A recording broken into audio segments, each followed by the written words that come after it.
Very good morning views. నమస్తే, నేను విజయ Chandrika. ABN breakfast news కి స్వాగతం.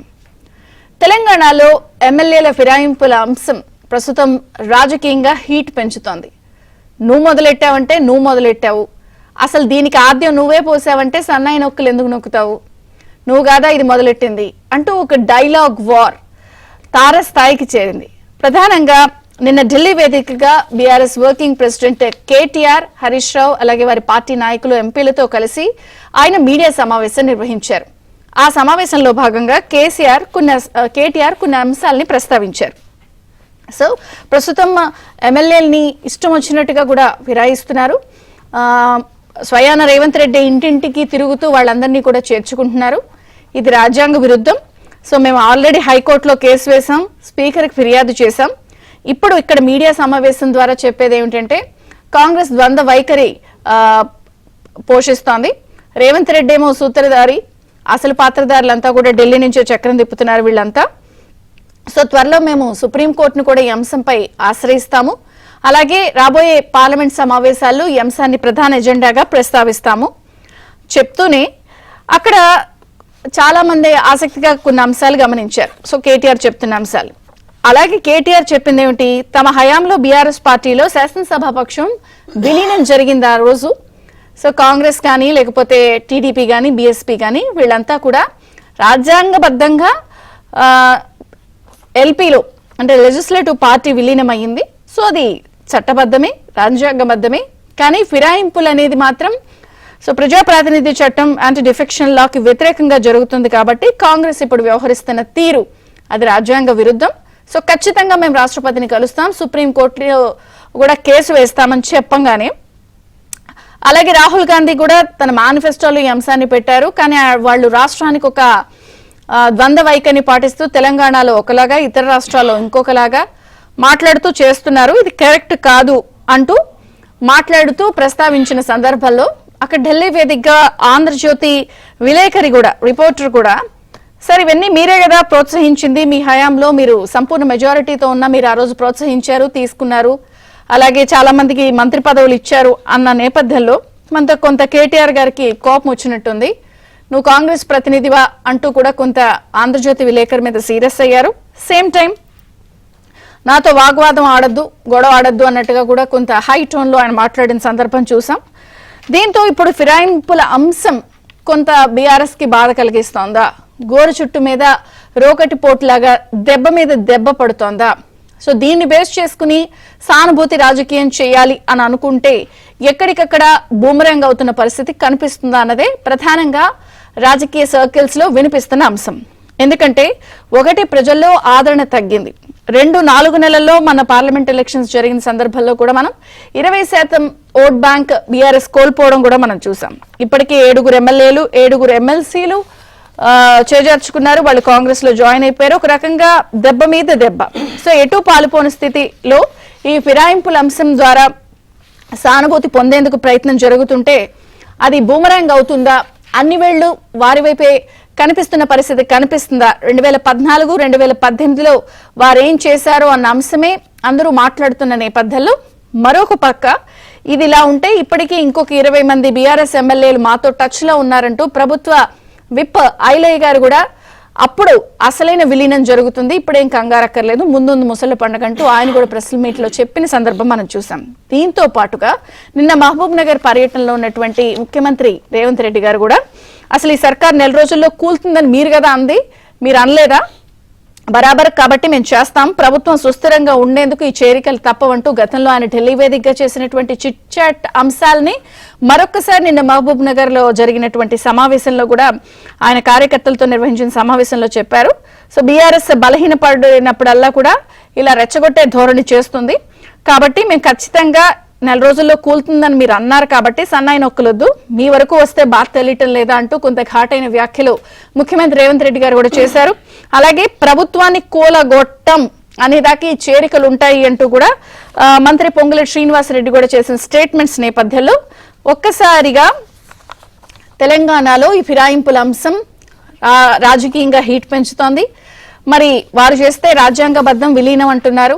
మరి ఈ విలీనము ఫిరాయింపులు అంశంపై నిపుణులు ఏమంటున్నారు, ఇది ఎంత దూరం వెళ్తుంది, ఇది బూమరాంగ్ అవుతుందా లేదా ఆగుతుందా, ఎక్కడి వరకు వెళ్లే అవకాశం ఉంది? ఈ నేపథ్యంలో బీజేపీ స్టాండ్ ఏంటి ఈ అంశంలో? వాళ్ళేమనుకుంటున్నారు? మరి యాంటీ డిఫెక్షన్ లా ఎందుకు వాళ్ళు కఠినతరం చేయటం లేదు అన్న అంశం కూడా చర్చ వస్తోంది. సో రాజకీయంగా వాళ్ళ రైవలరీల కోసం వాళ్ళు కూడా దీన్ని అవసరానికి వాడుకునే అవకాశం ఉంది కాబట్టి ఇప్పుడు ఈ అంశంలో కొంత సైలెన్స్ వ్యవహరిస్తున్నారా అన్నది కూడా చాలా సీరియస్ గా చర్చ నడుస్తున్న నేపథ్యంలో ఎవరు తీసిన గోతులో వాళ్లే పడ్డారా? సో ఫిరాయింపుల అంశం రాజకీయంగా హీట్ పెంచిన హీట్ రాజేస్తున్న నేపథ్యంలో మా హయాంలో ఫిరాయింపులు కాదు అవి విలీనం మాత్రమే అంటూ పిఆర్ఎస్ చెప్తున్న నేపథ్యంలో అవి సన్నాయి నొక్కులు ఎందుకు అంటూ కాంగ్రెస్ అటాక్ చేస్తోంది. సో మరి ఇది ఇక్కడతో ఆగుతుందా, కొనసాగుతుందా, ఎటు టర్న్ తీసుకుంటోంది, బీజేపీ స్టాండ్ ఏంటి చర్చిద్దాం. మనతో పాటు జాయిన్ అయ్యారు ఏపీ బార్ కౌన్సిల్ మెంబర్ ప్రముఖ అడ్వకేట్ ముప్పాళ్ళి సుబ్బారావు గారు. బీఆర్ఎస్ లో కాసేపటి నుంచి డాక్టర్ రాకేష్ జాయిన్ అవుతారు. కాంగ్రెస్ నుంచి చరణ్ కౌశిక్, బీజేపీ నుంచి అడ్వకేట్ సుభాషిణి గారు. అందరికీ స్వాగతం అండి. చరణ్ కౌశిక్, మీతో ప్రారంభిస్తాను నేను. సో మా హయాంలో ఫిరాయింపులు కాదు, మేము విలీనం చేసుకున్నాం, మావి రాజ్యాంగబద్ధం, మీరు చేసే అన్ని ఫిరాయింపులు అసలు ఇది కరెక్ట్ కాదు అంటూ బీఆర్ఎస్ వర్కింగ్ ప్రెసిడెంట్ కేటీఆర్ గారు నిన్న ఢిల్లీ వేదికగా అనేక విషయాల్ని ఎండగట్టారు, మండిపడ్డారు, సీరియస్ అయ్యారు. So what you say? Madam, ఇక్కడ 2014లో బీఆర్ఎస్ పార్టీ కాంగ్రెస్ పార్టీ నుంచి 4 ఎమ్మెల్యేలు తీసుకున్నారు మొదటిసారిగా. మరి అప్పుడు ఎలాంటి మెర్జీ జరగలే కదా. అదే కాకుండా కాంగ్రెస్ పార్టీ నుంచి ఒక ఎంపీని గుత్త సుఖేందర్ రెడ్డి గారిని కూడా ఆనాడు తీసుకున్న సందర్భం మనం చూసినాం. తర్వాత ఎప్పుడైతే టీడీపీ పక్షాన్ని కావచ్చు, అదేవిధంగా టీడీపీకి సంబంధించినటువంటి ఎమ్మెల్యే అంతా కూడా విలీనం చేసుకున్నారు 2014లో. 2018లో కాంగ్రెస్ పార్టీకి సంబంధించి సీఎల్పీని మాత్రం విలీనం చేసుకున్నారు తప్ప 2014లో కాంగ్రెస్ పార్టీ నుంచి 4 మంది ఎమ్మెల్యేలు తీసుకొని వారితో రాజీనామా చేయించకుండా ఆనాడు కాలం వెళ్ళదీసింది కూడా బీఆర్ఎస్ పార్టీ. కాబట్టి బీఆర్ఎస్ పార్టీ ఫిరాయింపు గురించి ఎంత తక్కువ మాట్లాడితే అంత తెలంగాణ రాష్ట్ర ప్రజలు విశ్వాసంలో తీసుకుంటారు. ఎందుకంటే అసలు ప్రారంభించిందే వాళ్ళు. ఎందుకంటే 2014లో వారికి 63 స్థానాలు వచ్చినాయి. సరే, 63 స్థానాలు వచ్చినప్పుడు అంటే తీసుకున్నారు అని మేము అనుకున్నాం. కానీ 2018లో 8 స్థానాలు గెలిచినప్పటికీ కాంగ్రెస్ పార్టీ నుంచి 11 మందిని, ఇండిపెండెంట్ గెలిచిన వాళ్ళని 2 తీసుకొని ఏ విధంగా ప్రజాస్వామ్యం లేకుండా ఆనాడు చేసిరో అందరూ చూసారు. అదే కాకుండా వారు ఎమ్మెల్యేలు ఎమ్మెల్సీలే కాకుండా ఆనాడు ప్రధానంగా జెడ్పీ చైర్మన్ కావచ్చు, మున్సిపల్ చైర్మన్ కావచ్చు, అదేవిధంగా ఎంపీపీలు కావచ్చు, ప్రధానంగా ఏ పార్టీ కూడా గెలవద్దని చెప్పేసి పెద్ద ఎత్తున కుట్రపూర్తిగా ఏ విధంగా వివరించి 32 జెడ్పీ చైర్మన్ అంటే 32 వాళ్ళే గెలిచే విధంగా ఏ విధంగా ప్రజాస్వామ్యం ఆనాడు కూని చేసిరు అందరూ చూసారు. అదే కాకుండా మున్సిపల్ చైర్మన్ విషయంలో అందరూ చూసారు. ఒక 3 సంవత్సరాల కింద అందరూ చూసారు. ప్రధానంగా ఎమ్మెల్సీలను, ఎమ్మెల్యేలను, ఎంపీలను అడ్డం పెట్టుకొని ప్రతిపక్ష పార్టీలు ఒక మున్సిపల్ చైర్మన్ కావచ్చు, డిప్యూటీ మేయర్ కావచ్చు, మేయర్ లేకుండా ఆనాడు ప్రజాస్వామ్యం తుంగలు జొక్కే ప్రయత్నం బీఆర్ఎస్ పార్టీ చేసింది. అదే కాకుండా ప్రధానంగా 2014 నుంచి 2024 వరకు బీఆర్ఎస్ పార్టీ 61 మంది ఎమ్మెల్యేలని, ఎంపీలని, అదే ఎమ్మెల్సీ తీసుకుని ఏ విధంగా ప్రజాస్వామ్యం అవన్నీ మేము రాజ్యాంగబద్ధం, ఇప్పుడు మీరు చేస్తుంది తప్పు అని చెప్తున్నారు. సేమ్ టైం కొన్ని చట్టాలు ఉన్నాయి, మేము సుప్రీంకోర్టుకి వెళ్తాం, రాష్ట్రపతిని కలుస్తాం, స్పీకర్కి ఆల్రెడీ చేశాం, షెడ్యూల్ 10లో ఉంది, 3 నెలలలోపు తీసుకోవాలని సుప్రీంకోర్టు చెప్పింది, ఇవన్నీ కూడా కరెక్ట్ గా లేవు అని చెప్తున్నారు. మేడం, ఇప్పుడు మేము కూడా రాజ్యాంగబద్ధం ప్రకారమే ఖచ్చితంగా త్వరలోనే మెర్జీ అయిపోతుంది. ఎందుకు ఇప్పుడు ఎందుకంటే తెలంగాణ రాష్ట్రంలో కాంగ్రెస్ పార్టీగా మేము వచ్చిన మొదటి నెల వరకు అంటే 2000 డిసెంబర్ 3వ తారీఖు నాడు రిజల్ట్ వస్తే 7వ తారీఖున ప్రభుత్వం ఏర్పాటు చేసుకున్న తర్వాత మేము జనవరి వరకు ఎలాంటి పార్టీ ఫిరాయింపుల జోలికి పోలేదు. తెల్లారి నుంచే స్టార్ట్ చేసిండు బీఆర్ఎస్ పార్టీ నుంచి పల్లారాజేశ్వరరెడ్డి గారు, అదేవిధంగా భారతీయ జనతా పార్టీ లక్ష్మణ్ గారు ప్రారంభించి కాంగ్రెస్ ప్రభుత్వం కూలిపోతుంది, నెల రోజుల్లో కాంగ్రెస్ ప్రభుత్వం కూలిపోతుందని చెప్పే ప్రయత్నం చేసినప్పుడు తెలంగాణ రాష్ట్రంలో మేము కూడా మమ్మల్ని రక్షించుకునే దానిలో భాగంగా తప్పదు, మాకు 5 సంవత్సరాల కాలం పాటు అధికారం ఇచ్చి తెలంగాణ రాష్ట్రంలో కాంగ్రెస్ ప్రభుత్వం ఉండాలని చెప్పి ప్రజలు కోరుకునే అవకాశం ఇచ్చి, అదేవిధంగా తెలంగాణ రాష్ట్రంలో 6,71,000 కోట్ల అప్పుల నుంచి కోరల నుంచి పడేచేది కాంగ్రెస్ పార్టీ అని చెప్పేసి మమ్మల్ని అధికారం తీసుకొస్తే మా ప్రభుత్వం కూల్చే ప్రయత్నం చేస్తున్నప్పుడు బీఆర్ఎస్ కానీ బీజేపీ కానీ పడగొడతాం, పడిపోతుంది అని హెచ్చరికలు చేసిన నేపథ్యంలో కొంత మీరు రెచ్చిపోతున్నారా? అదే మేడం, మేము అసలు తెలంగాణ రాష్ట్రంలో పార్టీ ఫిరాయింపులు పాల్పడొద్దు, కేశాలాగా చేయొద్దని చెప్పి మా ముఖ్యమంత్రి గారు భావించరు. మా మీద రోజు ప్రాపగండా క్రియేట్ చేసే ప్రయత్నం, ప్రజల్లో అయోమయం గురి చేసే ప్రయత్నం, కాంగ్రెస్ పార్టీ మీద అపనమ్మకం ప్రజల్లో వెలువడుతూ ఉన్నప్పుడు ఖచ్చితంగా తెలంగాణ రాష్ట్రంలో రాజకీయపరమైన నిర్ణయం తీసుకోవాలా. స్వచ్ఛందంగా కాంగ్రెస్ పార్టీకి ఎవరైతే ఎమ్మెల్యేలు వస్తూ ఉన్నారో వారిని జాయిన్ చేసుకున్నాం తప్ప ఎలాంటి ప్రలోభాలకు గురి చేసో కేసులు పెట్టో ఎవరిని కూడా మేము జాయిన్ చేసుకోలేదు. ప్రజాప్రభుత్వం సుస్థిరంగా ఉండాలని చెప్పేసి వాళ్ళంతా ఎమ్మెల్యేలు వస్తున్నప్పుడు మాది రాజకీయ పార్టీగా తెలంగాణ రాష్ట్రం ఇచ్చిన గ్యారెంటీలు అమలు చేయాలా, ఈ ఆర్థిక సంక్షోభం నుంచి కాంగ్రెస్ ప్రభుత్వం కావచ్చు తెలంగాణ రాష్ట్రం గట్టెక్కించాలని ఖచ్చితంగా కాంగ్రెస్ ప్రభుత్వంతో సాధ్యమవుతుందని చెప్పేసి బీఆర్ఎస్ పార్టీ ఎమ్మెల్యేలు వస్తున్నప్పుడు కాంగ్రెస్ పార్టీగా మేము జాయిన్ చేసుకున్నాం తప్ప బీఆర్ఎస్ బీఆర్ఎస్ పార్టీ ప్రారంభించిన తర్వాతనే మేము ప్రారంభించినాం.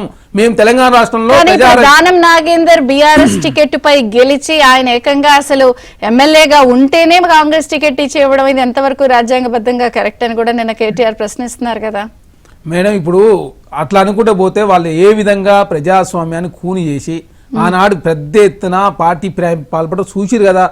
ఎందుకు తలసాని శ్రీనివాస్ యాదవ్ గారికి మరి ఎట్లా మంత్రి పదవి ఇచ్చినాం? మరి మీరు టీడీపీ గెలిచినట్టు తలసాని శ్రీనివాస్ యాదవ్ మంత్రి పదవి ఇస్తే తప్పలేదు.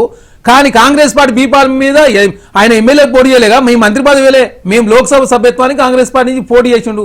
దాని ఎట్లా ఫిరాయింపులు ఎట్లా తప్పైతే కోర్టు తెలుసుకుంటది.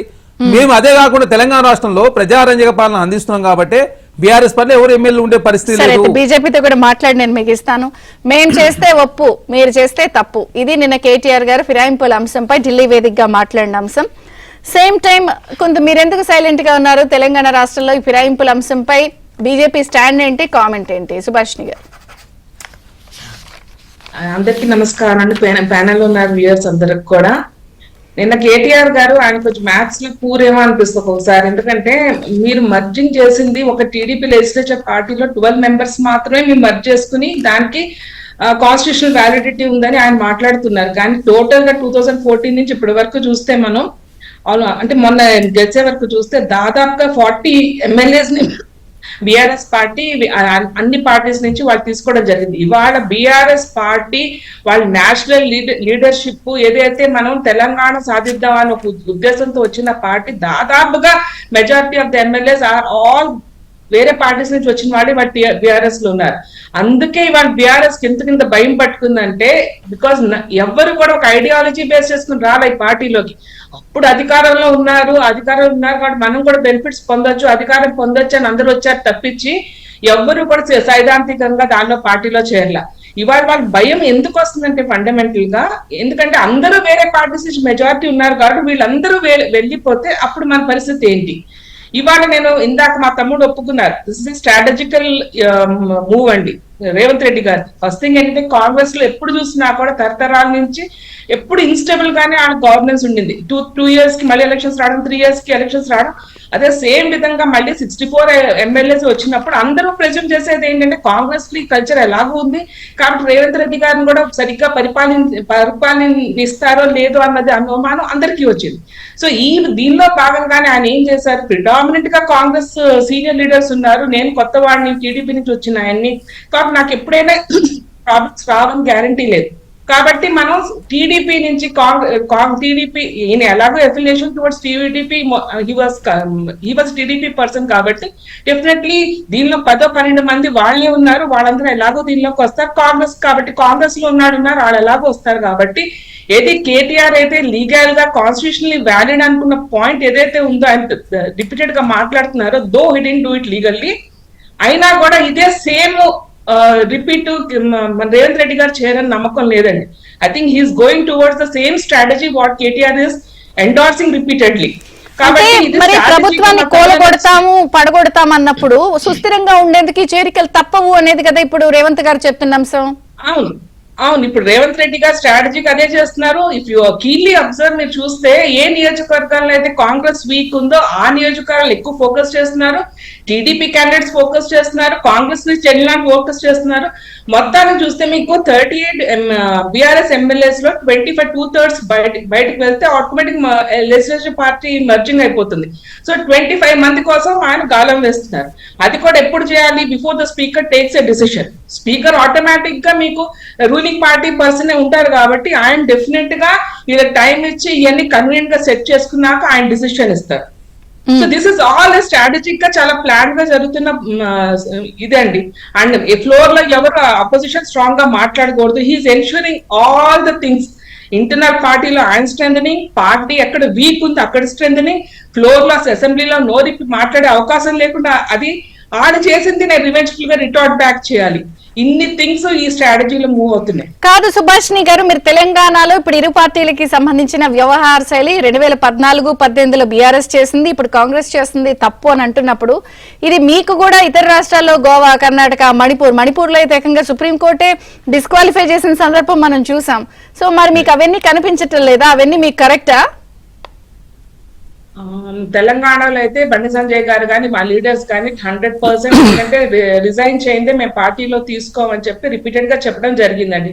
వేరే చోట్ల జరిగినాయి, I acknowledge the somethings are happened. కానీ వ్యక్తిగతంగా నా అభిప్రాయం ఒకటేనండి, అంటే నేను ఎన్నోసార్లు డిబేట్లు చెప్పాను ఏంటంటే ఇది ఒక సోషలిస్ట్ థాట్ లో మస్కిటో ఒక రూమ్ లో ఉన్నాను అందరినీ ఎలా కుడుతుందో సేమ్ వే ఈ సో కాల్డ్ ఈ డిఫెక్ట్ ఏదైతే ఉందో ఈ యాంటీ డిఫెక్షన్ లాలో ఏదైతే మనం వాడి అన్ని చేస్తున్నామో 100% అది ఏ పార్టీకైనా 100% డ్యామేజ్ చేసే ఇష్యూనే. సో ఏ పార్టీ అయినా కూడా దీన్ని ముందుకు తీసుకురావాలి. ఎందుకంటే నేను సింపుల్ గా లాజిక్ చెప్తాను, కార్యకర్తలకు ఉన్నంత చిత్తశుద్ధి కూడా మేము ఏళ్ల తరబడి మా బీజేపీలో చూస్తామండి, ఏళ్ల తరబడి ఒక ఐడియాలజీ పెట్టుకుని లక్షల మంది మా పార్టీలో వచ్చి గంటలు రోజుకి కూర్చొని వెళ్తుంటారు వాళ్ళు ఓన్ ఇంట్లో డబ్బు పెట్టుకుని. వాళ్ళు middle class, lower middle class కూడా ఉన్నారు. కానీ అన్ని అనుభవించిన పోచారం లాంటి వాళ్ళు, దానం నాగేందర్ లాంటి వాళ్ళు అన్ని అనుభవించి ఇక్కడ బెస్ట్ కావాలి, మళ్ళీ ఆ పార్టీలోకి వెళ్ళి ఆ పార్టీ నెక్స్ట్ 5 years బెస్ట్ కావాలి అన్ని మీరు తీసుకుంటే కనీసం ఒక పేద కార్యకర్తకు ఉన్న చిత్తశుద్ధి కూడా మీకు లేని వాళ్ళకి మీ అందరూ ఓట్లు వేస్తున్నాం చూడండి, అది ప్రజాస్వామ్యాన్ని మేము అందరూ కలిసి అపహాస్యం చేస్తున్నాం. అవును, నువ్వు దానం నాగేంద్ర గారిని ఎంపీగా పోటీ చేశాను కాంగ్రెస్ నుంచి, రీసెంట్లీ ఇక్కడ రాజీనామా చేసి నువ్వు అక్కడ వెళ్ళి పోటీ చేస్తుంటే అదొక రాయల్టీ. నో, ఇక్కడ నేను ఎమ్మెల్యేగానే ఉంటాను, నాకు గెలుస్తానో ఇంత గట్టిగా తెలంగాణలో జరుగుతున్న చెప్తున్నారు, ఇతర రాష్ట్రాల్లో మరి మీరు అదే కదా చేస్తున్నారు, అదే కదా మీ మీద కూడా కంప్లైంట్ మీరు అసలు ఇక్కడదే చెప్తున్నారు. కానీ దేశంలో మీరు చేసేది అసలు తప్పే కాదా? మీకు అసలు అలాంటిది ఏం లేదా? ఇది చాలా వైడర్ యాంగిల్ లో మాట్లాడాల్సిన అంశం. ప్రజలు ఒక పార్టీలో ఒక లీడర్ ని మాకు ఇలా కావాలి, ఈ వ్యక్తి అయితే మాకు న్యాయం చేస్తాడని చక్కగా ఆ గుర్తు మీద అతని మీద నమ్మకంతో ఎన్నుకున్న వాళ్ళని తీసుకెళ్లి మీరు మీ రైవల్రీలు లేకపోతే మీ ఉన్నప్పుడు మనమే యాంటీ డిఫెక్షన్ లాలు పెట్టుకుంటాం, మనమే రూల్స్ పెట్టుకుంటాము. ఇప్పుడు మనమే ఇలా చెప్పేస్తున్నప్పుడు తెలంగాణలో మీరు ఇది ఎంత బ్లంట్ గా తప్పని చెప్తున్నప్పుడు మీరు ఇతర రాష్ట్రాల్లో చేస్తున్నది దేశంలో మీకు అసలు తప్పే అనిపించట్లేదా? అప్పుడు మీరు ఇదే ప్రశ్న మోదీ గారిని ఎప్పుడైనా అడిగారా వెళ్ళి? ఏమండి, 1967 లో 1968 లో కాంగ్రెస్ గవర్నమెంట్ ఉన్నప్పుడు మన 4th జనరల్ ఎలక్షన్స్ అయినప్పుడు 1 year లో 436 డిఫెక్షన్స్ జరిగినాయండి. ఆ రోజుల్లో రాజకీయం అంటే ఏంటో జనాలు కూడా సరిగ్గా తెలియని టైంలో అసలు అప్పుడు స్టార్ట్ అయిన ఈ so called anti defection law over 100 so many amendment, so many committees వేసినాక ఇవాళ ఒక స్థాయికి వచ్చి ఆగి ఉంది. ఎస్, ఇది దీనిలో మార్పు రావాలని మా సెంటర్ కి తెలుసు, అందరికీ తెలుసు. వెంకయ్య నాయుడు గారు కూడా ఈ మధ్య కాలంలో చాలా ఇప్పుడు రీసెంట్ గా ఒక స్టేట్ మణిపూర్ ఉంది, గోవా ఉంది, కర్ణాటక ఉంది, సిక్కిం ఉంది. అవును, సిక్కిం లేదా? సిక్కిం కూడా ఉంది. అవును, ఉండొచ్చు. నేను అదే అంటున్నా, డిస్కషన్స్ జరుగుతున్నాయి. 70 ఏళ్ల పరిపాలనలో ఇప్పుడు 10 సంవత్సరాలు మేము డిస్కస్ చేస్తున్నాం అంతర్గతంగా. వెంకయ్యనాయుడు గారు లాంటి సీనియర్స్ ఈ ప్రతిపాదన చాలా సార్లు తీసుకొచ్చారు, డిస్కషన్స్ లో ఉన్నాయి.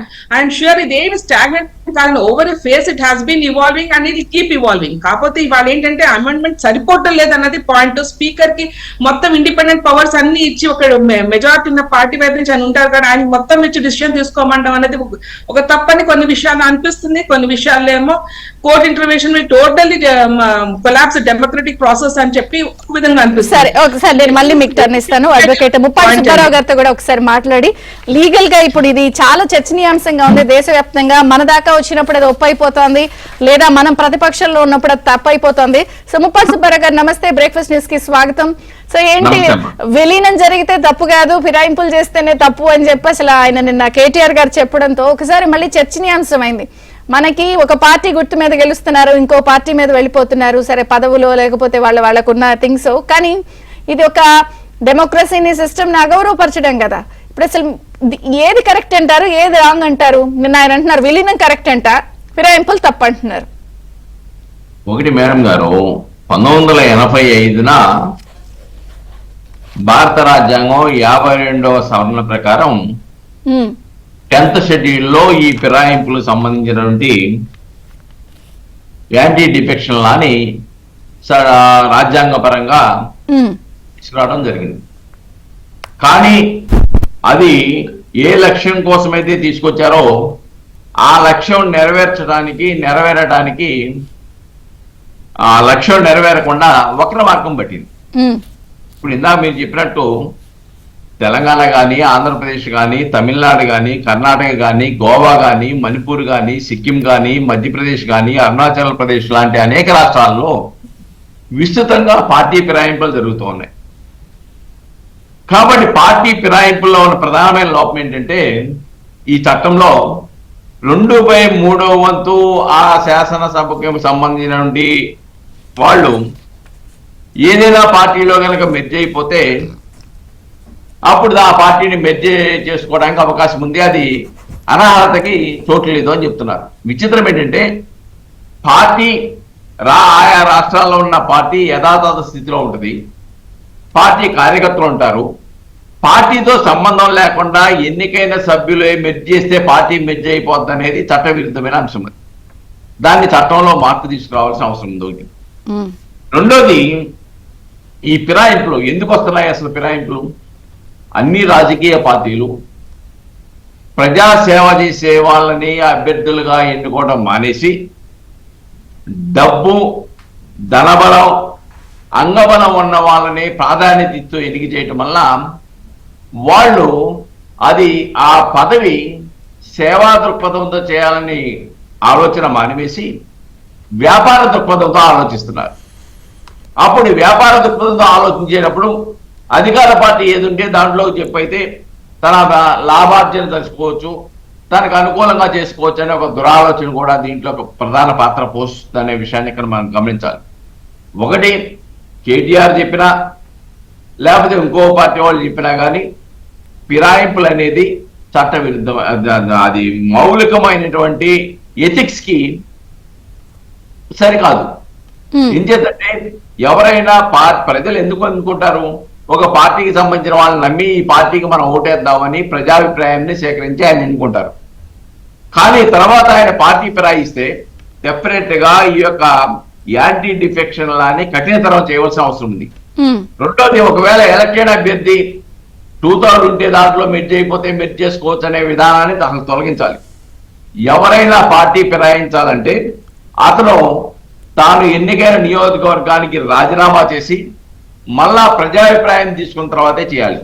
రెండో, దీంట్లో ఇంకోటి ఏం జరుగుతుందంటే అవినీతి పరులు, కుంభకోణాలు ఇరుక్కున్న వాళ్ళు, వాళ్ళ మీద కేసులు రాకుండా వాళ్ళ ఆస్తులను భద్రపరచడానికి ఫిరాయింపులు చేస్తున్న నీతి నిజాయితీగా ఉన్నామని చెప్పుకున్న వాళ్ళు కూడా వాళ్ళ పార్టీలకు ఆహ్వానించి వాళ్ళ పార్టీలో జాయిన్ అయిన తర్వాత వాళ్ళు చిత్తశుద్ధులని చెప్పే పరిస్థితి వస్తూ ఉంది. కాబట్టి ఇన్ని అవకాశవాద ఆలోచనలతో ఫిరాయింపులు జరుగుతున్నాయి. ఇది ప్రజాస్వామ్యం యొక్క మనుగడకి ముప్పు వాటిల్లే ప్రమాదం ఉంది. కాబట్టి పార్టీలు ఇప్పుడు ఈ యాంటీ డిఫెక్షన్ లాని కఠినతరం చేయకుండా ఇంకోటి ఏంటంటే జాప్యం జరుగుతుంది. మణిపూర్ సుప్రీంకోర్టు చాలా స్పష్టంగా చెప్పింది, స్పీకరు ఏదో ఒక పార్టీకి పరిమితమై ఉంటాడు, కానీ ఇటువంటి వాటి మీద చర్యలు తీసుకోవడానికి అధికార పార్టీకి కొమ్ములు కాస్తూ సంవత్సరాల తరబడి దాన్ని జాప్యం చేస్తూ ఉంటారు. కానీ ఈ యొక్క రాజ్యాంగం ప్రకారం ఆ యొక్క ఎవరైతే అసెంబ్లీ స్పీకర్ గా ఉన్నారో ఆయనకే ప్రత్యేకమైన అధికారాలు ఉన్నాయి. అందువల్ల ఆయన ఏం చేస్తాడు, ఆయన అలా జాప్యం చేసుకుంటూ వెళ్ళిపోయి నీరు కరుస్తూ ఉంటారు. 5 సంవత్సరాలు పూర్తవుతుంది.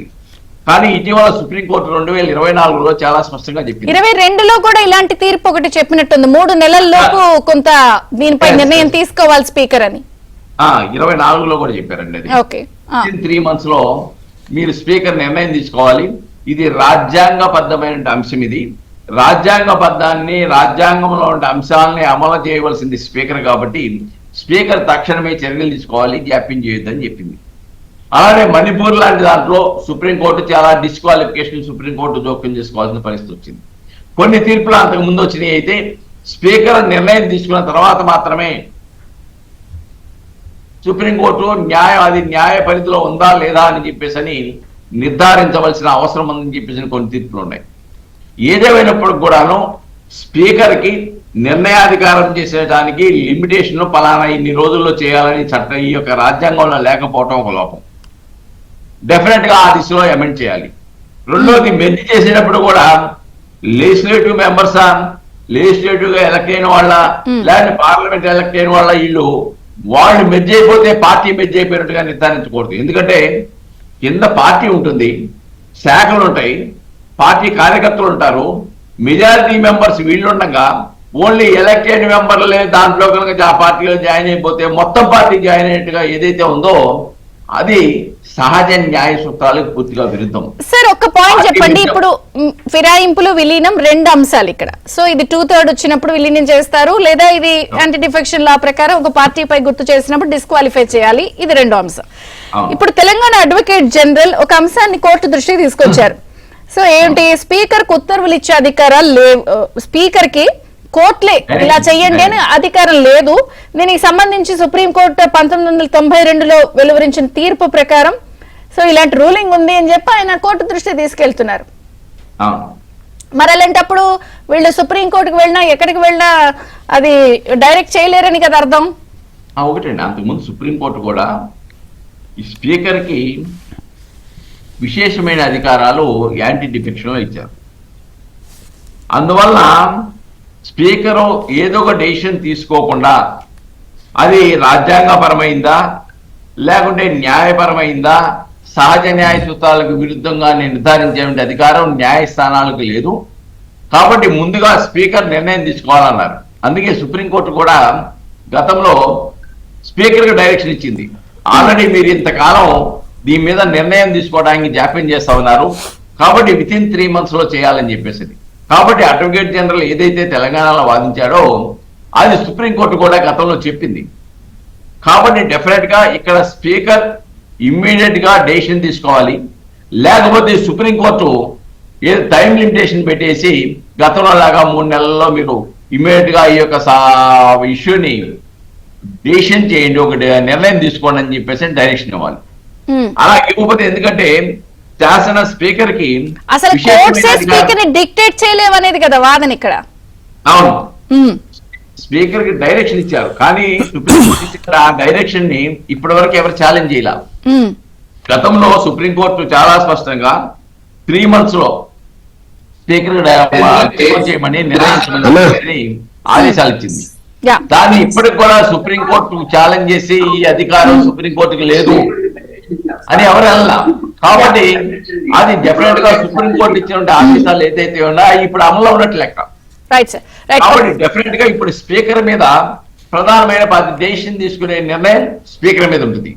దురదృష్టం ఏంటంటే స్పీకరు స్వతంత్రంగా వ్యవహరించాల్సిన వ్యక్తి ఈరోజు ఏదో ఒక పార్టీకి ఆ పార్టీ నుంచి వస్తాడు, కాబట్టి ఆ పార్టీలు కొమ్ములు కాసే పరిస్థితి ఉత్పన్నం కావడంతో డెఫినెట్ గా దీంట్లో రూలింగ్ పార్టీకి అనుకూలంగా స్పీకర్ వ్యవహరించే పరిస్థితి, నిష్పక్షపాతంగా స్వతంత్రంగా వ్యవహరించే పరిస్థితి, స్పీకర్ స్థానంలో నుండి అత్యధిక అధికారాలు రాజ్యాంగపరంగా ఇచ్చిన వ్యక్తి వ్యవహరిస్తా ఉన్నాడు. ఇది ఈ చట్టంలో ఉండే ప్రధానమైన లోపం. రైట్, ఒక బ్రేక్ తీసుకుందాం. BRS doctor Rakesh Chirumalla join అయ్యారు. రాకేష్ గారు నమస్తే, బ్రేక్ఫాస్ట్ న్యూస్ కి స్వాగతం. సో ఏంటి, కేటీఆర్ గారు నిన్న ఢిల్లీ వేదికగా అసలు ఫిరాయింపుల తప్పు విలీనం అయితే రాజ్యాంగబద్ధం అని అంటున్నారు ఒకటి.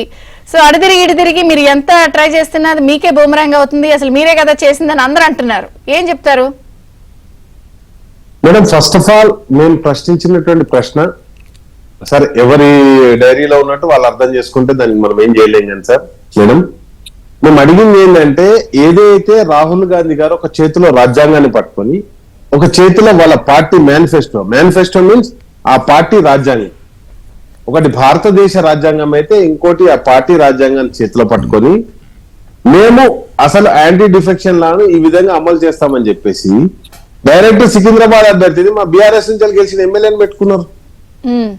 ఇదే మాట ఎన్డీఏ కూటమి ఢిల్లీలో చేసినప్పుడు ఢిల్లీలో ఉన్నటువంటి ఆమ్ ఆద్మీ పార్టీ అభ్యర్థి ఎమ్మెల్యే సిట్టింగ్ ఎమ్మెల్యే డైరెక్ట్ గా అక్కడ బీఎస్పీ నుంచి కంటెక్ట్ చేశారు, నేను డిస్క్వాలిఫై చేశారు.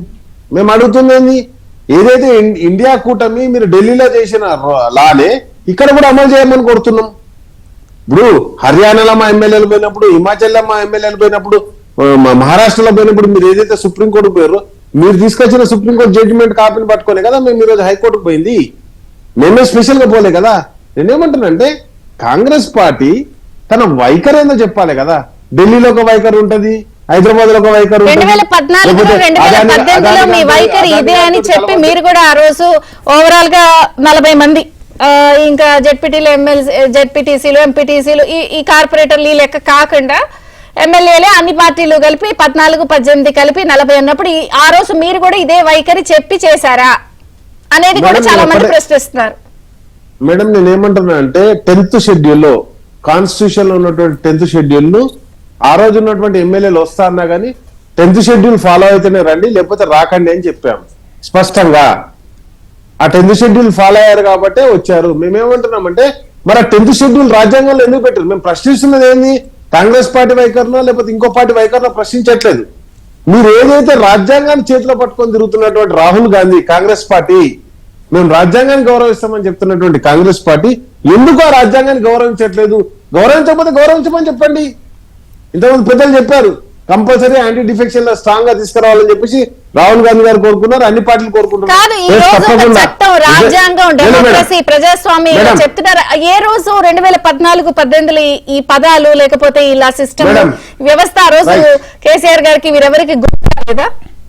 రైట్ మేడం, మీరు చెప్పినట్టుగా ఏ పార్టీ నుంచి గెలిచినాడో ఆ పార్టీలో ఉండాలి. పార్టీ మారితే వెంటనే వాళ్ళు డిస్క్వాలిఫై కావాలని మంత్రులే ఇచ్చేసారు మీరు. టీడీపీ నుంచి వచ్చిన తలసాని శ్రీనివాసరావు గారికి, చరణ్ కౌశిక్ గారికి, సతీందర్ రెడ్డి గారికి మంత్రులు. వన్ మినిట్ మేడం, నేనేమంటున్నా అంటే నన్ను అడిగిర్రు, నేను చెప్తున్నా. ఆ రోజు 63 మంది ఎమ్మెల్యేలు ఉన్నప్పుడు 63 మంది ఎమ్మెల్యేలతో మా ప్రభుత్వం నడపగలిగే వాళ్ళం. కానీ మా దాంట్లో కొనుగోలు చేసింది ఈ రోజు గౌరవ ముఖ్యమంత్రి గారు కదా, రేవంత్ రెడ్డి గారు కదా కొనుగోలు చేసింది మా దాంట్లో. మేము ప్రతిపక్షం నుండి, మేము పాలక పక్షం నుండి ప్రతిపక్షం నుండి మమ్మల్ని కొనుగోలు చేశారు. అదే కదా మేము అనేది. ఆ యాంటీ డిఫెక్షన్ లో స్ట్రాంగ్ గా తీసుకురండి. ఎవరిదన్నారు? ఇప్పుడు నువ్వు రాజ్యాంగం నీ కాన్స్టిట్యూషన్ లో పెట్టుకుంటావు అంటే మీ మేనిఫెస్టోలో పెట్టుకుంటావు, దాన్ని నేను ఒప్పుకుంటున్నారా? నిన్న కేటీఆర్ గారు అన్నారు కదా మాకు కొంచెం ప్రజలతో గ్యాప్ వచ్చింది, మా సైడ్ నుంచి తప్పు ఉంది అని. అంటే ఇప్పుడు అది కూడా తప్పుతో పాటు ఈ తప్పు కూడా ఒప్పుకుంటున్నారా? మేడం ఎస్, వాళ్ళు ఏం గెలవలే కదా మేడం. అందరూ వచ్చిన వాళ్ళంతా 10 మంది ఓడిపోయారని నా హరీష్ గారు స్పష్టంగా చెప్పారు కదా. హరీష్ రావు గారు మా మాజీ మంత్రి గారు అంటే కాదు లేదు 1 మినిట్ మేడం, నేను ప్రశ్నిస్తుంది ఒకటే. మీరు అంటున్నది ఏంటంటే మీరు అప్పుడు తప్పు చేశారు కాబట్టి కాంగ్రెస్ వాళ్ళు కూడా తప్పు చేస్తే కరెక్టే అని చెప్పేసి మీరు సమర్థిస్తున్నారా, లేదా వాళ్ళు తప్పు చేస్తున్నారని మీరు ప్రశ్నిస్తున్నారా? ఇక్కడ నాకు ప్రశ్న అర్థం కాలేదు మేడం. మేము చేసాము, మాకు ఒప్పుకున్నప్పుడు ఇప్పుడు వాళ్ళు చేస్తున్నారు కాబట్టి ఇది తప్పని మీ తప్పుతో పాటు వీళ్ళది తప్పు అంటున్నారా? మేడం మీరు నన్ను ప్రశ్నించారు, మీరు తప్పు లేదా కాదు మేడం, మీరు నన్ను ప్రశ్నించారు, నేను మిమ్మల్ని అడుగుతున్నాను. మీరు ఈ రోజు వాళ్ళు కాంగ్రెస్ పార్టీ చేస్తుంది కరెక్ట్ అని చెప్పేసి మీరు సమర్థిస్తున్నారా, వ్యతిరేకిస్తున్నారా? అసలు ఎవరు చేసిన తప్పే, కానీ ఇక్కడ పాయింట్ మీరు స్టార్ట్ చేశారు అన్నది మేజర్ పాయింట్. అసలు మీరు స్టార్ట్ చేశారు అన్నది మేజర్ పాయింట్. ఒక ప్రత్యేక రాష్ట్రం, కొత్త ఆకాంక్ష, సంపూర్ణ మెజారిటీ ఇచ్చి చక్కగా పాలించండి అన్నప్పుడు మీరు 40 మందిని తీసుకొచ్చి చేసేశారు. ఇలా తీసుకొచ్చి 2 టర్మ్స్ లో తీసుకొచ్చిన మీరు ఎక్కడా కూడా ఆ రోజు మరి వీళ్ళు కంప్లైంట్లు చేసినట్టున్నారు కదా. చంద్రిక గారు, నేను జూమ్ లో ఉన్నాను, మిత్రుడు చరణ్ కౌశిక్ స్టూడియోలో ఉన్నారు. నేను ఒకటే ప్రశ్న అడుగుతున్నాను మిమ్మల్ని. మేడం, మేము ప్రతిపక్షంలో ఉండి కుట్ర చేయబడ్డ వాళ్ళం, పాలక పక్షంలో ఉండి కుట్ర చేయబడ్డ వాళ్ళం 14లో. ఈ రోజు గారు ముఖ్యమంత్రి గారు సచివులు అవుతారని చెప్పేసి మేము ఎక్కడ ఎక్స్పెక్ట్ చేయట్లేదు. ఎందుకంటే బేరసారాలకు సర్వసాధారణం అది. ప్రతిపక్షంలో చేసినప్పుడు పాలక పక్షంలో ఎందుకు చేయడానికి టీడీపీ వాళ్ళు ఏం కుట్ర చేశారు, బీఎస్పీ వాళ్ళు ఏం కుట్ర చేశారు,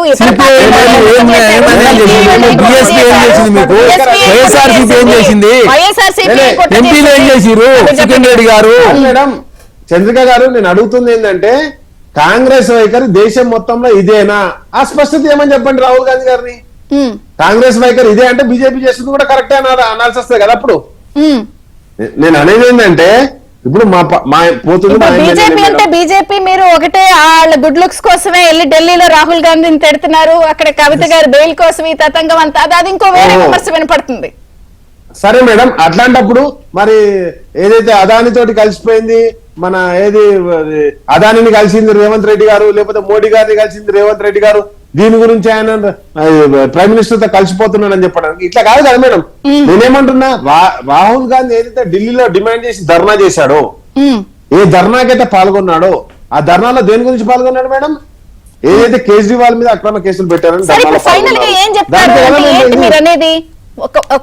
ఒక కంక్లూజన్ చెప్పండి, లేదంటే ఏంటి అసలు మీరు అనేది? ఇప్పుడు ఆ రోజు మేము చేసేసాము, జరిగింది అని ఒప్పుకున్నారా? అంటే మీరు ఒకటి ప్రజలతో మేము తప్పు చేసాం, చాలా విషయాల్లో గ్యాప్ వచ్చిందని అన్నప్పుడు తప్పు చేసామని ఒప్పుకున్నారు. 2014-18 ఇచ్చిన మ్యాండేట్ తప్పు అనేది ప్రజలు, అంటే ఇప్పుడు ఆ తప్పును ఒప్పుకున్నారు కాబట్టి మీరు అందరూ మమ్మల్ని ప్రశ్నిస్తున్నందుకు థ్యాంక్ యూ. ప్రజలు ఆల్రెడీ ప్రశ్నించారు, మమ్మల్ని పక్కన కూర్చొని పెట్టారు. ఈ రోజు కాంగ్రెస్ పార్టీ చేస్తున్నది కరెక్ట్ అంటే ఇప్పుడు నేను అనేది ఏంటంటే సార్ కాదు మేడం, ఇప్పుడు నేనేమంటున్నా అంటే మీరు నన్ను ప్రశ్నించారు, మా కేటీఆర్ గారు చెప్పారు, హరీష్ రావు గారు చెప్పారని మీరే చెప్పారు.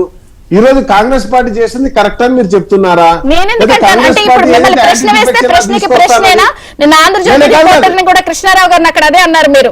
అంటే ఏదైనా ప్రశ్నిస్తే కాంగ్రెస్ తొత్తా, క్వశ్చన్ చేస్తే బీజేపీ తొత్తా. ఇది ఎట్లా అవుతుంది? జర్నలిజం లో తప్పు చేసినప్పుడు 2014-18లో మీరు తప్పు చేశారు కదా, గుర్తు చేస్తాం మేము. మేడం మేము అక్కడ ఉన్నది ఎవరో కూడా చెప్పట్లేదు, నేనే చెప్తున్నాను. మా ఆంధ్రజ్యోతి రిపోర్టర్ విలేకరణ అన్నారు. సరే మేడం, అయితే నేను ఏమంటున్నా అంటే ఈ రోజు మా తప్పు జరిగిందా జరగలేదా అనేది, అంటే ఆ రోజు రేవంత్ రెడ్డి గారు ప్రతిపక్షంలో ఉండి మా ఎమ్మెల్యేను కొనుగోలు చేయడం కరెక్ట్ అని చెప్తారా ఈ రోజు మరి మీరు?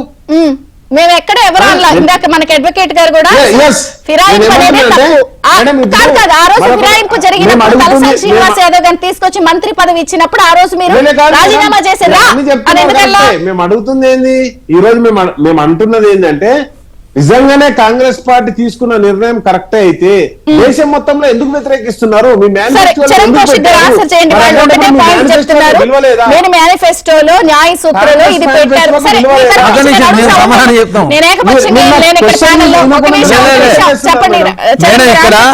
మేనిఫెస్టోలో పెట్టిన మాట వాస్తవం. ఆగండి, మేము అన్నిటికీ సమానం చెప్తాం. అడిగిన పాయింట్ కాదు కాచరణ్, మీ కాంగ్రెస్ మేనిఫెస్టో అంటే చెత్త కాగితమా? పెట్టిన మాట వాస్తవం. మేము మాట్లాడు, మేము అధికారం రావాలి కదా. ఆగండి, ఇప్పుడు మేము న్యాయ సూత్రాల్లో పెట్టిన మాట వాస్తవం, దానికి ఇప్పటికి కట్టుబడి ఉన్నాం. ఎందుకంటే 1985 తర్వాత ఆగండి, మీరు భారతీయ జనతా పార్టీ మీద ఎందుకు ఇప్పుడు పోరాటం చేసిరా? మీరు రాజీవ్ గాంధీ గారు తీసుకొచ్చిందే కదా, మేము మేనిఫెస్టోలో పెట్టుకుందే కదా. మేము నిజంగా కేంద్రంలో అధికారంలోకి వచ్చి ఉంటే ఖచ్చితంగా మా ప్రభుత్వాన్ని అసలు ఆ చట్టం చేసేవాళ్ళు, చట్టం చేసిన మా ప్రభుత్వం కూడా తెలంగాణలో కూలిపోయే అవకాశం లేకుండే, మేము చేర్చుకునే వాళ్ళం కూడా కాదు. ఈ రోజు ఓన్లీ చేరికలు ఆత్మరక్షణ కోసం మాత్రమే, ఆత్మరక్షణ కోసం మా ప్రభుత్వాన్ని కాపాడుకోవడం కోసం మాత్రమే మేము చేరికలు చేసుకున్నాం తప్ప మేము ఇక్కడ చేరికలు చేసుకుని ఏదో తెలంగాణ రాష్ట్రం సాధిద్దామన్న ఉద్దేశం ఏమీ లేదు. మీరు ఎప్పుడైతే మా ప్రభుత్వాన్ని కూర్చారని చెప్పేసి అల్టిమేటం జారీ చేసిరో, తెలంగాణ రాష్ట్రంలో కాంగ్రెస్ ప్రభుత్వాన్ని బలహీనపరిచే ప్రయత్నం చేసినప్పుడు మేము కూడా రాజకీయపరమైన నిర్ణయం తీసుకోవాలని చెప్పి భావించాం తప్ప మీలాగా అంటే మీరు చేస్తే కరెక్ట్, మేము చేస్తే తప్పైనా మీరైనా భారతీయ జనతా పార్టీ రెండు మీకు దీని గురించి మాట్లాడే నైతికత మీకు లేదు. ఖచ్చితంగా వచ్చేసారి కేంద్రంలో కాంగ్రెస్ ప్రభుత్వం వస్తుంది, ఖచ్చితంగా యాంటీ డిఫెక్షన్ లాగా ఖచ్చితంగా సవరించారు కాంగ్రెస్ పార్టీ. గుర్తుపెట్టుకోండి, భారతీయ జనతా పార్టీ ఎందుకు ప్రశ్నించారు మీరు భారతీయ జనతా పార్టీ ఎందుకు ప్రశ్నించారు చెప్పండి? ఎంతసేపు కాంగ్రెస్ ప్రభుత్వాన్ని కూర్చే ప్రయత్నం మీరు చేస్తారు. మీరు చేస్తే కరెక్ట్, మీరు చేస్తే తప్పైపోయిందా? ఇప్పుడు మీరు చేస్తే కరెక్ట్ అయితే మీరు చేస్తే తప్పైందా? మీరు 60 మంది ఎమ్మెల్యేలను ఎమ్మెల్సీని ఎంపీలు చేసుకొని మీరు బీఆర్ఎస్ లో అన్నాడు, మీకు 25 మంది గెలిపించినా కూడా కాంగ్రెస్ ప్రభుత్వాన్ని ప్రయత్నం మీరు చేసి ఆగండి. కాదు రాకేష్ గారు, వారు అనేది ఒకటే పాయింట్, మీరు పడగొడతాం కూలగొడతాం అని అన్నారు కాబట్టి బలోపేతం కోసం మేము చేస్తాం. ఒకటి. రెండు, పొంగులేటి శ్రీనివాసరెడ్డి గారు మంత్రి గారు ఏమన్నారు, అసలు ప్రభుత్వాన్ని కూలగొట్టం అనేదాకా కూడా చేరికలు చేస్తామని వాళ్ళు ఇంకో స్టేట్మెంట్ ఇచ్చారు. మేడం వాళ్ళ పార్టీలోనే ఉన్నారు మేడం. మేము ఒకటే చెప్తున్నాం, చరణ్ అడుగుతుంది మమ్మల్ని ఏంటంటే మీరు బీజేపీని ఎందుకు వ్యతిరేకించారు అన్నారు. హలో చెప్పండి, వింటున్నాం. మేడం నేనేమంటున్నా అంటే చరణ్ ఏమన్నాడు, బీజేపీని ఎందుకు ప్రశ్నించారంటే చేరుతుంది బీజేపీలో కాదు కదా, చేరుతుంది కాంగ్రెస్ లో. మమ్మల్ని ప్రశ్నించారు, బీజేపీని ప్రశ్నించారు. బీజేపీని కూడా అనాలిగా ఇతర రాష్ట్రాలు. ఇప్పుడు మీరు ప్యానెల్ లో లేరు, గారిని అడిగాను సిక్కిం లో ఎందుకు చేశారు, గోవాలో ఎందుకు చేశారు, కర్ణాటకలో ఇదే ప్రశ్నలు మీరు అక్కడ ఎందుకు అడగలేదు? ఢిల్లీలో వెళ్ళి కవిత గారు బెయిలింగ్ ఉందనేది ఇక్కడ చర్చ అంతా అని వేరే చర్చ. దెబ్బని అడిగితే ఇంకొని ఏడవమంటున్నట్టుంది మేడం. మాకు తలుగుతుంది కాబట్టి మమ్మల్ని మీద కుట్ర చేసింది కాంగ్రెస్ పార్టీ. ఆ రోజు ఏదైతే బీజేపీ కుట్ర చేసిందో, ఎస్ ప్రధానమంత్రి గారిని మేము ప్రధానమంత్రి గారు అయితే ఎవరైతే అని చెప్పేసి మోడీ గారు వచ్చినప్పుడు ఏ రోజు కలవాలి, మాకు ఒక రోజు ప్రోటోకాల్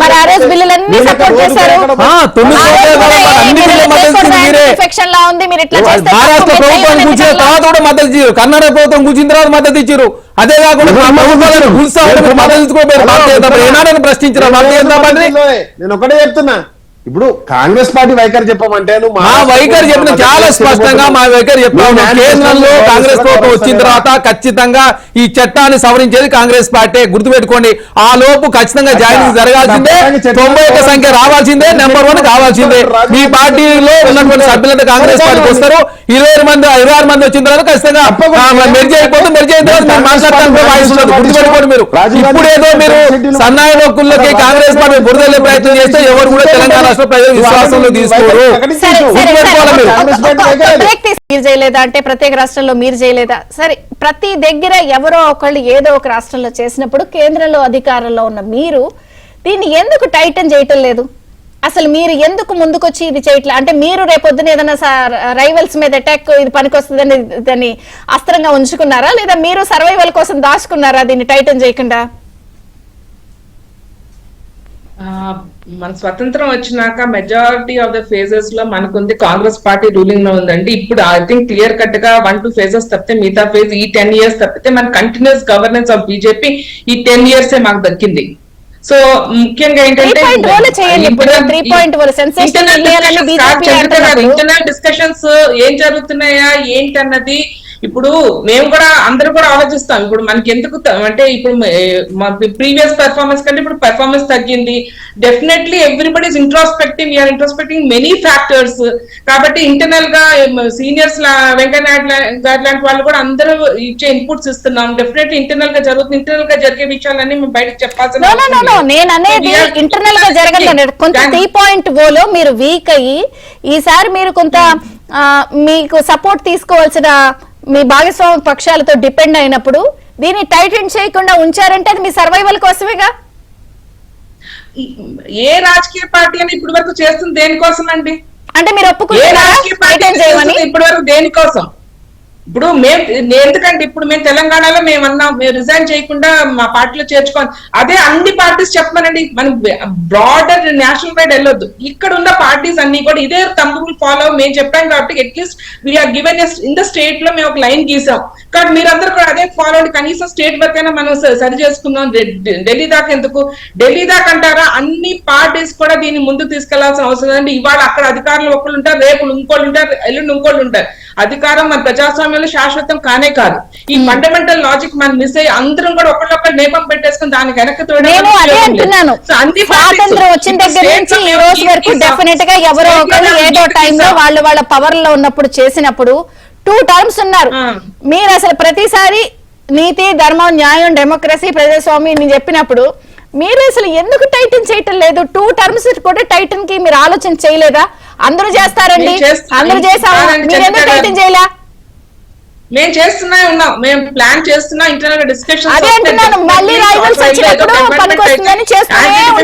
మేము తీసుకొస్తాం గ్యారంటీ 100% తీసుకొస్తామండి. అది అట్ ద సేమ్ టైం ఇందాక సుబ్బారావు గారు చెప్పిన దానికి ఒక చిన్న యాడ్ ఆన్ ఉంది.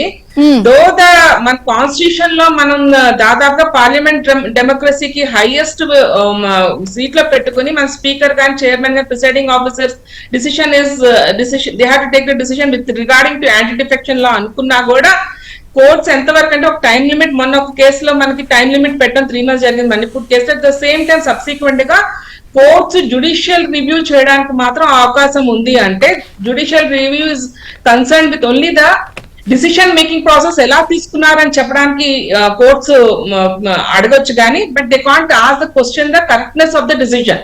సో కోర్ట్ ఇంటర్వెన్షన్ ఒక లిమిట్ చేశారు జ్యుడిషియరీకి ఏంటంటే only for the judicial review part వరకు ఇంటర్వెన్షన్ ఒప్పుకున్నారు. సో దిస్ ఇస్ ఇప్పుడు ఈ టైం లిమిట్ లో ఒకవేళ ఈ గవర్నమెంట్ తీసుకోకపోతే డెఫినెట్లీ జ్యుడిషియల్ రివ్యూ అంటే courts can have a judicial review. And speakers fundamental గా గుర్తు పెట్టుకోవాల్సింది ఒకటండి, it's a constitutional duty they are doing. So unbiased గా చేయాలి. బ్రిటన్ లాంటి కంట్రీలో స్పీకర్స్ అన్బయాస్డ్ గా న్యూట్రల్ పర్సన్స్ కూర్చుంటారు. మన దేశంలో సాడ్లీ మనం ఇంకా మెజారిటీ వాళ్ళని కూర్చోబెట్టుకుంటాం కాబట్టి but it's a constitutional duty they are doing. అది మర్చిపోయి చేస్తే ఇండిసిషన్ కానీ అన్బయాస్డ్ గా ఉంటున్నారు, బయాస్డ్ గా ఉంటున్నారని డిప్యూటీ స్పీకర్ కి సంబంధించే మన పార్లమెంట్ లో ఎంత బేబత్సం రగడైపోయింది అందరూ చూశారు కదా. మళ్ళీ మీరు బయాస్డ్ అన్బయాస్డ్ అని మీరు అంటున్నారా? డిప్యూటీ స్పీకర్ కి మాకు అసలు ఇవ్వండి అని చెప్పి రాహుల్ గాంధీ గారు బయటకు వచ్చి బేపచ్చం చేస్తే మీరేం మాట్లాడలేదు. మీరు చెప్తున్నారు మీరు కూడా బీఆర్ఎస్ లాగా మా దగ్గరికి వచ్చినప్పుడు ఒక రూల్, ప్రతిపక్షంలో ఉన్నప్పుడు ఇంకో రూల్ లాగా చెప్తున్నారు దాని నుంచి మీరు కూడా. సరే, ముప్పాల సుబ్బారావు గారు ఒక పాయింట్ సార్, ఎవరైనా చట్టంలో చేసుకుంటే పోద్దు అంటున్నానండి. అసలు ఈ లూప్ హోల్స్ ఎలా సరి చేయాలండి? ఇప్పుడు ఎవరి కాళ్ళు వాళ్ళు చేయలేదా అంటే వీళ్ళు చేయలేదా అంటున్నారు. అసలు దీనికి టైం ఫ్రేమ్ ఏమైనా పెట్టాలా? స్పీకర్ కి ఏమైనా టైం ఫ్రేమ్ పెట్టాలా? లూప్ హోల్స్ కి ఏదైనా సొల్యూషన్ ఉందా?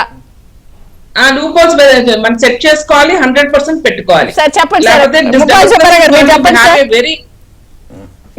Yeah madam.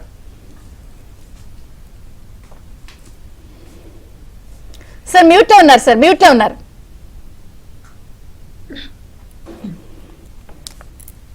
మిత్రులు మాట్లాడుతూ కొందరు ఏదో రాజ్యాంగాన్ని చేతిలో పట్టుకొని మాట్లాడుతున్నారు, రాజ్యాంగబద్ధమైన దాన్ని ఉల్లంఘిస్తున్నారు అన్నారు.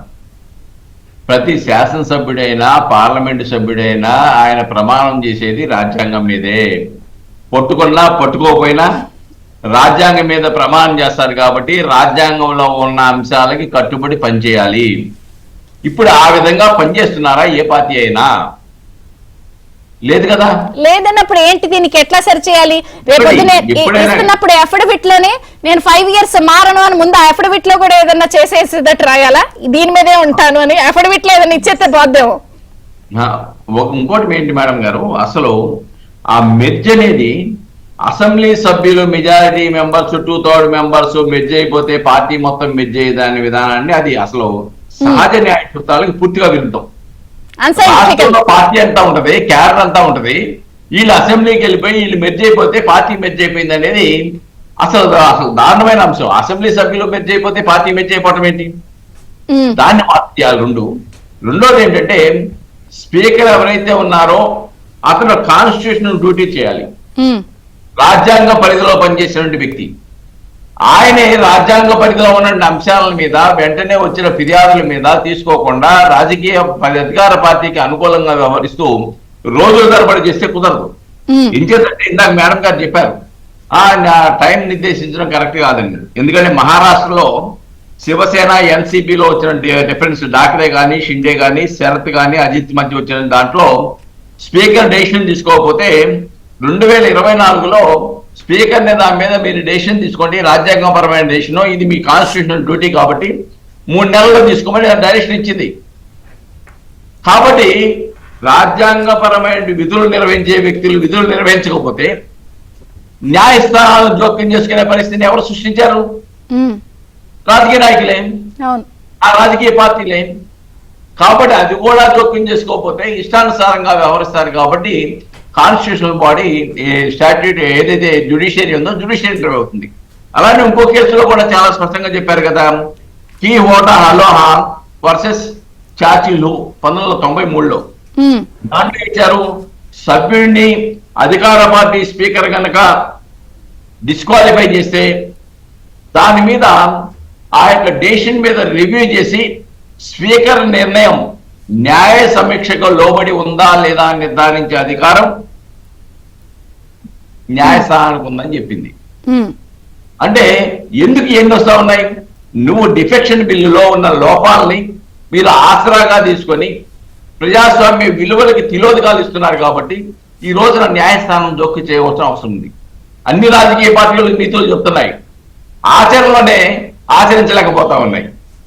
చెప్పేది నీతులు చేసేది ఏదో సామెతలాగా ఈ రోజున రాజకీయ పార్టీలన్నీ కూడా.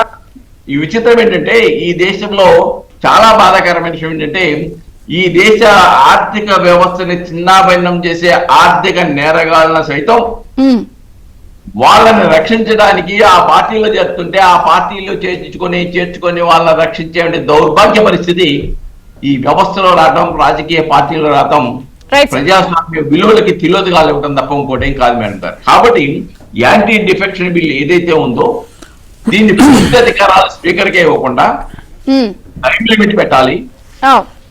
ఎమ్మెల్సీలో లేకుంటే ఎమ్మెల్యేలో మెర్జ్ అయిపోయినంత మాత్రాన పార్టీ మెర్జ్ అయిపోయే ఆ విధానాన్ని విడనాడాలి. అది పార్టీ రాష్ట్ర మొత్తంలో ఉండే పార్టీ, ఎన్నికైన అభ్యర్థుల నిర్ణయం మీద పార్టీ ఇక్కడ స్థాపించబడాలి. ఎవరైతే పార్టీ ఫిరాయిస్తున్నారో వాళ్ళు తక్షణమే రాజీనామా చేసి తన పోస్టుకి మళ్ళా ప్రజల్లోకి వెళ్ళి ఎన్నిక కావాలి. ఒకవేళ ఇలాంటి వాటికి తిలోదకాలు ఇస్తే అటువంటి వాటి పట్ల కఠినంగా వ్యవహరించకపోతే ప్రజాస్వామ్య యొక్క విలువలు, డెమోక్రసీ అనే పదానికి అర్థం మారిపోతుంది. రాకేష్ గారు, ఇంకొక 20 మంది రెడీగా ఉన్నారంట, పోనీ ప్రభుత్వం కూలగొట్టం అనే వరకు చేరికలు చేస్తారు అంటారా? పోనీ ప్రభుత్వాన్ని కూలగొట్టం అని ఇంకొక 20 మంది మేడం చంద్రిక గారు కూలగొడతా అని చెప్పేసి అన్నది ఎవరైతే కడియం సిఆర్ గారు ఉన్నారో ఈ రోజు వాళ్ళ పార్టీలోనే ఉన్నారు. కానీ సుబ్బారావు గారు ఒక మాట చెప్పిన దానికి నేను ఒక సపోర్టింగ్ డాక్యుమెంట్ చెప్తాను మేడం. ఈరోజు అక్కడ కూర్చున్నటువంటి కాంగ్రెస్ పార్టీలో చరణ్ కావచ్చు, నేను కావచ్చు, ఒక సిద్ధాంతాన్ని పట్టుకొని పార్టీ జెండా మోస్తూ బతుకుతున్నాం తప్పితే జెండాలు మార్చి బతకలేదు మేడం. ఈరోజు జెండా మోసేవానికంటే జెండాలు మార్చేవానికి గౌరవం ఉంటది అనుకున్నప్పుడు అది ప్రజాస్వామ్యానికి కూడా మంచి మెసేజ్ పోవట్లేదని సుబ్బారావు గారు చాలా స్పష్టంగా చెప్పారు. థ్యాంక్ యూ ఈ సుబ్బారావు గారు. పాయింట్ ఎందుకంటే ఎప్పుడైనా కేటీఆర్ గారిని కేసీఆర్ గారిని మీరు అడిగారా? తప్పకుండా మేడం. Okay, doubt. ఏమంటున్నా అంటే మీరు జెండా రేవంత్ రెడ్డి గారిని కూడా ఆహా, చరణ్ ఊరికి గారిని అడిగారా? అడగమన్నాం. లేలే మేడం, రేవంత్ రెడ్డి గారిని కూడా చరణ్ గారిని అడగమని చెప్పండి. నేను అది అడుగుతా, ఒక్కరిని ఆయన ఎత్తి చెప్తారు అడగమంటాను. మేడం. మీరు అడిగారు ఎప్పుడన్నా కేసీఆర్ గారు సార్ అడిగాం మేడం. మేము జెండా ఇస్తున్నామండి, ఏంటండి ఇది అన్యాయం అని చెప్పి అడిగారా? ఇప్పుడు మేడం మా దాంట్లో మాకందరికి గౌరవించారు, నన్ను చైర్మన్ చేశారు. ఈ రోజు మా ఉస్మానియా యూనివర్సిటీ నుంచి ఒక్క విద్యార్థి నాయకుని కూడా చైర్మన్ చేయలేదు కాంగ్రెస్ పార్టీలో. కాంగ్రెస్ పార్టీలో అంటే 10 వాళ్ళు దాదాపుగా 20 ఏళ్లుగా సరే. తెలంగాణ ఉద్యమం ఉన్నారు, తర్వాత కాంగ్రెస్ పార్టీలో ఉన్నారు. చరణ్ లాంటి వాళ్ళు కావచ్చు, ఎవరికి కూడా సరైన గౌరవం దక్కలేదు. ఆ ప్రశ్న నేను ఏమంటున్నా అంటే ఇప్పుడు నన్ను నేను కాదు, మా పార్టీలో మాకు గౌరవించారు. మా దాంట్లో మాకు ఏదైతే సుమన్ ఉన్నాడో, కిషోర్ ఉన్నాడో, 2 ఎమ్మెల్యేలు అయ్యారు, ఎంపీ అయ్యాడు. అదేవిధంగా ఎర్రోల సీను, రాకేష్, పిడమర్తి రవి, లేకపోతే ఈ రోజు వాసుదేవరెడ్డి, లేకపోతే సరే. బొంతు రామ్మోహన్, చాలా మందిని అందరినీ నాయకులు చేశారు. కానీ ఒక్క విద్యార్థి నాయకుడు కూడా అక్కడ కాన్ రావట్లేదు అంటున్నాం. ఉద్యమం నుంచో ఉస్మానియా యూనివర్సిటీలో మీరు వీకెండ్ అయినప్పుడల్లా పిల్లల్ని రెచ్చగొడుతున్నారు లేలే. కదా, నిన్న నేను- రేవంత్ గారు అన్నట్టున్నారు. తప్పకుండా సరే. మేడం. నేను ఫైనల్ గా మాట్లాడిన చరణ్ వాళ్ళ గారు పార్టీ మీ కంక్లూడింగ్ నాయకుల రిమార్క్స్ గురించి ఇవ్వండి. మేము ఒకటే చెప్తాం అంటే ఆయన వీక్ ఉండి అశోక్ నగర్ చౌరస్తాకు పోయిండా? అశోక్ నగర్ చౌరస్తాకు ఎందుకు పోయిండు రేవంత్ రెడ్డి? వీక్ ఉన్నప్పుడు పోయిండా? మేము ఎప్పుడు పోలే మేడం అక్కడికి. మేమేమంటున్నాం అంటే ఈయన ఆర్టీసీ ఎక్స్ప్రెస్ నుంచి అశోక్ నగర్ చౌరస్తా దాకా వాకింగ్ చేసింది ఎందుకు? పిల్లల్ని మభ్య పెట్టడానికి, మోసం చేయడానికా? మేడం వాళ్ళు డైరెక్ట్ సరే, నేను చరణ్ గారు కూడా మీ సైడ్ నుంచి ఇందాక నుంచి నేను ఏదో మిమ్మల్ని గ్రిల్ చేస్తున్నానని ఫీల్ అవుతున్నారు కదా, మిమ్మల్ని కూడా అడుగుతాను. మేడం, సరే సరే, ఒక్క నిమిషం. పూల కొడతాము లేకపోతే కూలిపోతుంది, పడగొడతాం అన్నప్పుడు అసలు అదంత ఈజీయా? సరే, ఉండండి, నేను అన్ని వాళ్ళని కూడా అడుగుతాను కదా. కడియం సిఆర్ గారు వారేమో అసలు పూల కొడతాం పడగొడతాం అనేది ఈజీయా? మీరు ఎందుకు మేడం, సీరియస్ గతంలో చూసాం కదా, చూడండి మేడం, 2023 ఎలక్షన్ల ముందు మా పార్టీలో ఉన్నటువంటి ఎమ్మెల్యేని కూడా డిస్క్వాలిఫై చేసిన సందర్భం చూసినాం. కాబట్టి కాంగ్రెస్ ప్రభుత్వం బలహీనపరిచే ప్రయత్నం బీఆర్ఎస్ పార్టీ భారతీయ జనతా కలిసి చేస్తున్నప్పుడు మా ఆత్మరక్షణ కోసం మాత్రమే జాయిన్ చేసుకున్నాం తప్ప ఇక్కడ ఏదో ఎవరినో ప్రలోభలకు గురి చేసో భయపడి ఎవరిని జాయిన్ చేసుకున్నాం. ఖచ్చితంగా 26 మంది వచ్చే వరకు జాయినింగ్ జరుగుతాయి. 91 సంఖ్య కాబోతుంది. టార్గెట్ 91. అంటే రాహుల్ గాంధీ చెప్పిన వాళ్ళ manifesto hello, anti defection law గురించి భారతీయ జనతా పార్టీ చట్టం తీసుకొస్తే కాంగ్రెస్ పార్టీ ఖచ్చితంగా మద్దతు ఇస్తుంది. Thank you, Charan. రాకేష్ గారు, thank you. రిజర్వేషన్ ఇయ్యారు. మళ్ళీ పెడతాం, ఇది నెవర్ ఎండింగ్ స్టోరీ. ఇంకా వాళ్ళు 20 మంది అంటున్నారు కదా, ఇంకొక 20 సార్లు పెట్టుకోవచ్చు మనం డిబేట్. ఆగండి. థ్యాంక్ యూ ముప్పాల సుబ్బారావు గారు.